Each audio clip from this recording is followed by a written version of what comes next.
probably stealing your last one. I got multiples. Oh, Mike McGlinchey. Okay. It's time. Yeah. It's time, man. Fifth option. This is it. Now the jury's really gonna be out on whether this was the right pick. If you can take that next step that everybody thinks you can, that we hope you can in pass protection, then fifth-year option being picked up is fine, and you're gonna get yourself another contract to stay here because you don't let number 9 overall picks walk. Start to have a little bit of a season where you start to blow those big sacks in the big moments, and the noise starts to get a little bit louder around you about whether you should be brought back. Maybe they have somebody on this team that they think they can convert to his spot, or maybe they have to address the position again in the draft. So many things hinge on Mike McGlinchey's success and his progression, because if you do let him walk, then it seems like whatever pick you're going to have, you might be shoehorned into trying to take a tackle. That's the thing. Again, we talked about it. When you miss on those high picks, the next year's draft or later on down the line, you're trying to backtrack to fix that. And that's the thing. So we all know that he's a lead in run blocking. Never been a question about that. He has to take that next step in quarterback, in protecting the quarterback, because fifth-year option, this is your chance to get paid again. You're still a young guy. You're still a guy that a lot of people look to with a lot of potential in that regard, but you have to show it. It has to happen this year. It has to happen in this training camp. Yeah, and it seems like this is the one guy the Niners aren't really hedging. Like, there's no replacement on the roster. There's Trey Lance, there's Ambry Thomas, there's Trey Sermon. There's a lot of hedging. There's a lot of insurance policies, but nothing at right tackle. Their attitude is, we believe in Mike. We drafted him with the 9th pick. It was the right pick. He had a bad year last year. He owned it. He's going to make the right fixes and be good next year. To which I say, great. And I think maybe there's some indications that that's what's going to happen. He is bigger. First of all, he's saying the right things. He's not saying like, I'm being unfairly criticized and I was actually good last year. He was like, no, I sucked. I was too light. I need to get stronger. Good. Also, he looks bigger. And just like Fred Warner, Mike McGlinchey was out there for every rep of OTAs before it got canceled. Good for him. He gets credit for that. And he needs to do that in training camp. Like, he needs to be out there playing well every day, basically starting from the ground up. And if he does that, then he could be a guy. He could be the next guy who gets the big Fred Warner extension on this team. Right. And he has a chance to do that. Like Fred didn't even have to play 5 years for them to give it, and that's the thing. So they picked up the 5th-year option. Yeah, 3, but again, there is no 5th-year option like when it comes to a 3rd-round pick. But again, man, it's been 5 years. You've got to show it now. This is it. This is your shot.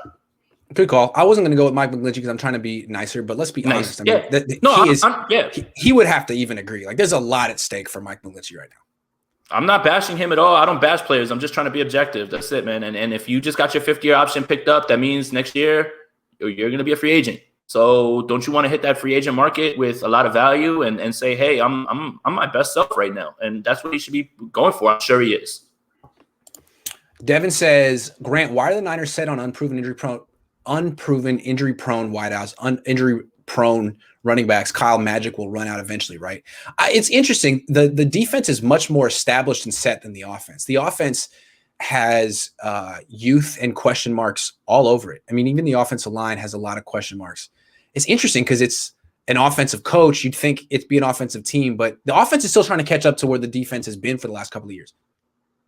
Yeah, and I think that a lot of it is Kyle being able to scheme things up, and he's shown, Raheem Mostert, remember, Kyle didn't bring Raheem Mostert in, Chip Kelly did. So he saw him on the roster and kept him, and then he got what he got out of him.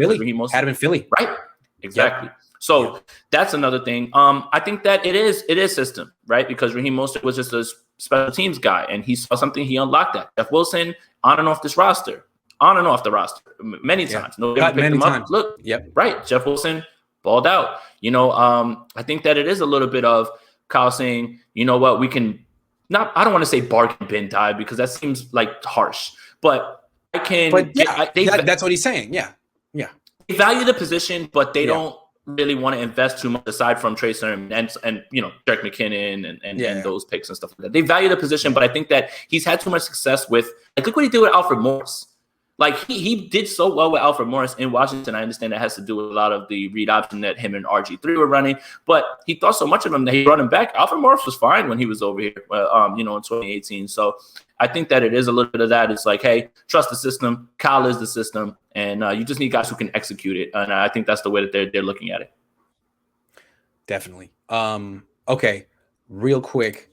Sean says Ayuk, Debo are the only wideouts that fit the system. You could say Hurd, but he's never healthy. Everyone is a question mark. Need to pick up Tate. I've been saying that. I mean, D.D. Westbrook wouldn't be bad either. You know, it's so much is hinging on Jalen Hurd. And I hate to keep talking about him on here, and I hate to keep saying that, but third round pick, third year. And then, you know, I hate to keep bringing this back up. You could have drafted Terry McLaurin. Right. Gosh, you know, and that changes the way that you change your drafts down the line. But I think they really believe in him. That's why they didn't address it with a draft pick, and that's why they haven't signed D.D. Westbrook, even though they've worked him out. So if Jalen Hurd doesn't work out, you're going to see the Niners make a move. It could be Westbrook, but I think the fact that they haven't made a move shows you that it's all about Hurd. They really want this to work. They should. You know, and again, positionless football, he fits all that. We've talked about it a million times. Yeah.